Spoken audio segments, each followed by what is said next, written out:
మీ లైఫ్‌లో డబ్బుని ఎలా హ్యాండిల్ చేస్తారు? డబ్బుని ఎలా చూస్తారు? డబ్బుని ఎలా వాడతారు? ఈఎంఐల గోల మీకు ఉందా? లేదండి. అదొక్కటే లేదు నాకు. నేను ఎప్పుడు ఏది కొన్నా ఈఎంఐలకి సంబంధించి ఉండకూడదని అనుకుంటా. హ్మ్. ఒక ఒక కార్ కొనాలంటే మొత్తం పెట్టి కొనేస్తే బాగుందని చూస్తా. Which is actually financially wrong ఇది. హ్మ్. ఈ మధ్య ఇన్‌స్టా రీల్స్‌లో వాటిలో కొంత ఎడ్యుకేట్ అవుతున్నాను చూస్తూ. ఇన్‌స్టాల్‌మెంట్‌లో తీసుకుంటే వచ్చే బెనిఫిట్ ఇప్పుడు 10,00,000 పెట్టి ఒక కారు ఒకేసారి కొనేసే కన్నా ఒక ₹1,00,000 డౌన్ పేమెంట్ పెట్టి ఇది ఇన్‌స్టాల్‌మెంట్ కడుతూ ఆ మిగిలిన 9,00,000 నా దగ్గర ఉన్నాయనుకోండి. ఆ 9,00,000 తీసుకెళ్ళి పలానా మ్యూచువల్ ఫండ్స్‌లో పెడితే over a period of time అదెంత జనరేట్ చేస్తుంది. పైగా కార్ ఫ్రీగా కొనేసినట్టు ఉంటుంది. హ్మ్. అలాగే రెంట్ హౌస్‌లో ఉండటం వల్ల ఎంత benefit instead of going for a own house. ఇవన్నీ ఈ మధ్య ఎడ్యుకేట్ అవుతూ coming to your point I never thought అంటే నాకు బర్డెన్ ఉండకూడదండి. అంటే హ్మ్. డబ్బుల కోసం నాకు ఇష్టం లేని పని నేను చేస్తున్నాను అది ఉండకూడదు.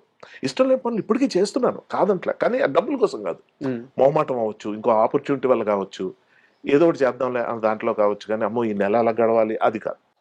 Touch wood. పాయింట్ ఏంటంటే నాకు ఎప్పుడు కూడా అమ్మో ఫీజులు కట్టాలేమో లేకపోతే ఏదో డొనేషన్ కట్టాలి అట్లాగా ఉంటే చెప్తున్నా, ఏదో ఫ్యామిలీ రెస్పాన్సిబిలిటీ మీరు అన్నదే చెప్దాం, ఇవన్నీ ఎందుకు లేనివి ఉన్నవే. ఒక ఇల్లు కొనుక్కుంటే ఏమే కట్ట అది అది నాకు ఇష్టం లేదు. దానికన్నా ఒక రిటర్న్స్ జనరేట్ చేసి ఒక స్టేజ్కి వచ్చిన తర్వాత ఓకే. వచ్చే విధంగా ఎలాగుంటే అటువంటి వాటి మీద చిన్న చిన్నగా ఈ మధ్య స్టార్ట్ చేశాను. అంటే ఆ కాన్షియస్ ఉందా? మనీని జాగ్రత్తగా చూడాలి అనే ఉంది కాన్షియస్ ఉందా? ఉంది కాకపోతే ఎలా అంటే అండి, నేను చేసే సెలెక్టివ్ రూల్స్ కానీ నాకు వచ్చే ఆఫర్సే తక్కువ, అందులో కొంచెం నేను సెలెక్ట్ చేసుకుంటాను.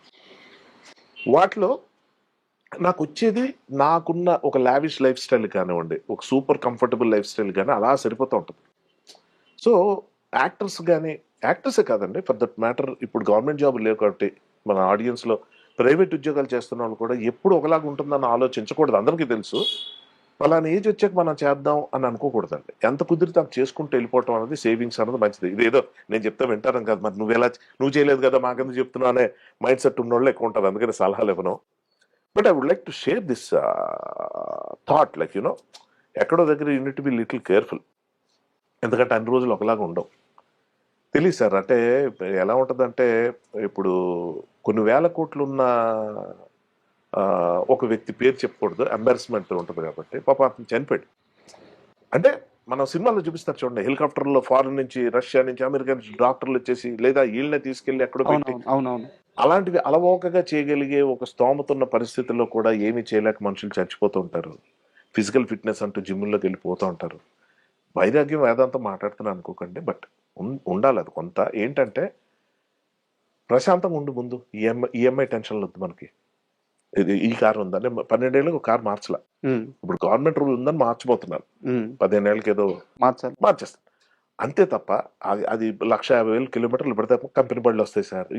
నేను చెప్తున్నాను కదా, ఊరికి అందరికి చూపించుకోవడానికి కొంటున్నావా నీ కోసం నువ్వు కొనుక్కుంటున్నావా అన్నది ఒకటి పాయింట్. ఇది అర్థం చేసుకున్నాడు ఫినాన్షియల్ మేనేజ్మెంట్ ఎలాగుంటుంది అన్నది నాది అలాగుంది సార్ అండ్ చివరి క్వశ్చన్ సార్. ఇప్పుడు తల్లిదండ్రులు ఊర్లో ఉంటారు లేదా మనతోనే ఉంటారు, కానీ చాలా బిజీగా ఉంటాం. ఇంత బిజీలో ఫ్రెండ్ గారితో సిగరెట్ తాగడానికి టైం ఇస్తాం, సిట్టింగ్కి వెళ్తాం, లవర్తో సినిమాకి వెళ్తాం, భార్యతో షాపింగ్కి వెళ్తాం. రోజు మొత్తం మీద అమ్మతో కూర్చొని 10 నిమిషాలు మాట్లాడడానికి టైం ఉండదు మనకి. సో అమ్మ విలువ తెలియకుండా, నాన్న విలువ తెలియకుండా, అంటే వాళ్ళకి ప్రేమ లేదని కాదు, నాన్న ఫోన్ చేస్తే చెప్పు ఇలా మాట్లాడతాం. వీళ్ళకి మీరు చెప్పేది ఏంది అంటే, ఎందుకంటే మీ నుంచి ఒక మాట వస్తే దానికి వెయిట్ ఉంటుంది, అందుకు అడుగుతున్నాను. మీరు గమనించారా ఇలాంటి ఒక ఫీడ్బ్యాక్. ఇలాంటి ఒక పద్ధతి ఉంది అంటే, అందరితో బాగా మాట్లాడతాం, తల్లిదండ్రులతో మాత్రమే చిరాగ్గా మాట్లాడతాం. నేను కూడా గతంలో చేశానండి. అంటే ఎలాగంటే మనకి రకరకాల స్ట్రెస్లు ఉంటాయి లైఫ్లో. ప్రొఫెషనల్గా నేను మాట్లాడుతున్న కాలేజ్ డేస్లో నేను బిహేవ్ చేసిన తీరు, అప్పుడు నా ఎడ్యుకేషన్ బాగా డిస్టర్బ్ అయిపోయి లైక్ ఎందుకు అది మనం సిల్లీగా చూస్తామా సీరియస్గా చూస్తాం, అప్పుడు ఒక love affair relationship what ever అవన్నీ ఇప్పుడు సిల్లీగా అనిపిస్తే కానీ అప్పుడు అవన్నీ బాగా ఓవర్ రూల్ చేస్తున్న టైంలో అందరి మీద చిరాకు ఉండేది. నేను అంటుంది ఏంటంటే మీరు అడిగిన క్వశ్చన్కి వైడ్ ఆన్సర్ ఉందండి. అంటే ఎవరితో మనం విసుగ్గా ఉండక్కర్లా. కాకపోతే when it comes to people who need our attention, who need hour time. ఇంట్లో కూర్చుని మా అమ్మగారి గురించి ఆవిడకి టీవీ ఇచ్చాను, కంఫర్ట్స్ ఇచ్చాను, ఆవిడకి అన్నీ ఉన్నాయి, అది కాదు. నేను వెళ్ళి అర్ధరాత్రి 12 గంటలకు వెళ్ళి ఆవిడ రూమ్లోకి వెళ్ళి నేను సౌండ్ ఆవిడ ఏమాత్రం మెలకు వచ్చినా ఆవిడ చూస్తే గనక అక్కడి నుంచి 1.5-2 గంటలు మాట్లాడుకున్న రోజులు ఉంటాయి. అంటే ఆవిడ నిద్ర లేపేస్తున్నా బాధ నాకు ఏమాత్రం ఉండదు.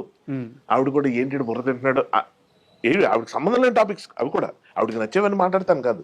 ఇవాళ షూటింగ్లో ఎలా అయిందమ్మా, అది ఎలాగైందమ్మా, ఇదమ్మా అదమ్మా, అక్కడ డబ్బులు వాళ్ళు ఇవ్వలేదమ్మా, వీళ్ళు ఎలా చేశారమ్మా, అది ఎలాగైంది. ఆవిడకి 80% అర్థం కాని టాపిక్స్ కూడా కొన్ని మాట్లాడతారు సార్. ఎందుకంటే ఆవిడకి మాట్లాడుతుంటే నన్ను చూడడం ఇష్టం. సార్ ఇది నాకు అర్థమైన తర్వాతే ఆవిడ ప్రేమ నాకు అర్థమైన తర్వాత నా ప్రేమ ఏమైనా ఉంటే చూపించుకునే ప్రయత్నం చేస్తాను. ఇది మనకు అర్థం కావు సార్, వాళ్ళు చూపించే ప్రేమ మనకు అర్థం కాదు. నాన్న తిడుతున్నాడంటే ఆ తిట్టులో ప్రేమ ఉందన్న విషయం మనకు తెలియదు. అమ్మ తినరాని ఎంటపడుతుందంటే అందులో ఉన్న ప్రేమ మనకు అర్థం కాదు. అలాగే ఒక గర్ల్ ఫ్రెండ్ కానీ, పిల్లలు కానీ, పెద్దవాళ్ళు కానీ, వృద్ధులు కానీ వాళ్ళు చూపించే ఏంట్రా అలా తయారయ్యో అంటే అయితే లావ్ అయిపోయి ఉండొచ్చు, లేదా సన్నబడిపోయి ఉండొచ్చు, సరిగ్గా తింటలేదా, లేకపోతే ఎక్కువ తింటున్నావా, ఏదో ఒకటి అవతల వాళ్ళు తిడుతున్నారంటే అందులో లవ్ ఉందన్న విషయం మనకు అర్థమైతేనే మనం ఏం చేయగలం సార్. మనకు అర్థం కాకపోతే మన దురదృష్టం అనుకోవాలి అంతే సార్. ఏదైనా సరే. ఇప్పుడు ఫర్ ఎగ్జాంపుల్ మొన్న ఈ మధ్య యూఎస్ వెళ్ళి వచ్చాను ఒక షూటింగ్ నిమిత్తం. 4 రోజులు మా మదర్తో అసలు మాట్లాడలేకపోయాను. సేమ్ ఇక్కడ డే అక్కడ నైట్, నేను అక్కడ నైట్ ఇక్కడ డే టైం ఫోన్ చేయాలంటే అక్కడ నేను పడుకోవాలి, అలసిపోతుండేవాడిని. మా మదర్ ఫోన్ చేసే టైంకి అది నాకు నైట్, అదే డే టైం. పోనీ నేను చేద్దామంటే ఇక్కడ నైట్. ఉంటాయి ప్రాక్టికల్ ప్రాబ్లమ్స్, కానీ కాంపన్సేట్ చేసేయాలి. రోజు ఇంత మ్యాండేటరీగా మా అమ్మాయితో ఫీల్ అయిపోద్ది అని చెప్పి, లేకపోతే మా ఆవిడ ఫీల్ అయిపోయి, లేకపోతే ఇంకోటి ఫీల్ రోజు అని అందరి కోసం బతికితే మనం ఇంకా వేస్ట్ బతకడం, చండాలంగా ఉంటుంది లైఫ్. నేనేమంటున్నానంటే yes you are important to me, you mean something to me అన్నది అవతల వాళ్ళకి అర్థమయ్యేలాగా నువ్వు బిహేవ్ చేయటం అనేది మన చేతిలో ఉన్న పనే. అది వీ హ్యావ్ టు డూ. అది చేయాలి. నేను నా పరిధిలో నేను చేస్తున్నా. నేను కావాలని మా మదర్ని బాగా డిస్టర్బ్ చేస్తా. నాకు ఇష్టం. ఎక్కువసేపు పడుకో, పొద్దున్న 5 గంటలు లేచి ఏం చేస్తావు అంట. అంతేలేరా పర్లేదు, అరే నీ వల్లే వాళ్ళు 7:30 లేచాను రా, మంచిదమ్మా, గ్లామర్ పెరిగింది. వీ హ్యావ్ సమ్ అందరూ ఇళ్ళలో ఉండేవి ఇవన్నీ. లైక్ యూ సెడ్, లైక్ ఏం మీరు అడిగిన క్వశ్చన్లు గురువారెడ్డి గారు మొన్న ఒక ఇంటర్వ్యూలో చూశానండి, అది రీల్లో. అన్ని వేల కోట్లు సంపాదించి అంత గొప్ప స్థాయిలో ఉన్న గురువారెడ్డి గారు, ఐఎమ్ టాకింగ్ అబౌట్, మీకు తెలుసు కదా, ఆర్థోపెడిషన్, ఆర్థో సర్జన్ ఆయన చూడని డబ్బు కాదు, ఆయన చూడని కీర్తి కాదు, ఎంత గ్రౌండెడ్, ఎంత సింపుల్గా ఉంటారు ఆయన. మొన్న ఓ భావోద్వేగానికి గురై చెప్పేది అంటే, నష్టం వచ్చిన తర్వాత చేతులు కాలేక ఆకులు పట్టుకుంటాం చూడండి, నిత్య నూరు కొట్టుకుంటాం. అది డబ్బులు కానివ్వండి, రిలేషన్షిప్స్ కానివ్వండి, ఏజ్ కానివ్వండి, ఆరోగ్యం కానివ్వండి. అదే అది ఆ ఫుడ్ హ్యాబిట్స్ అలా పెట్టుకోకపోతే ఈరోజు డయాబెటీస్ వచ్చేది కాదు, ఈరోజు ఇది వచ్చేది కదా, బాధపడి మనిషి ప్రతి ఒక్కడు ఉంటాడు. కానీ నేనేమంటానంటే అవన్నీ ముందు ఊహించేసుకుని జాగ్రత్తగా ఉండడం బెటర్ కదా అని నేను కూడా చాలా చేతులు కాల్చుకున్నాక, ఫినాన్షియల్గా కానీ ఎమోషనల్గా కానీ. And for more videos, please subscribe to iDream. Please subscribe to iDream. Please subscribe iDream. And please subscribe to iDream. For more videos, subscribe to iDream.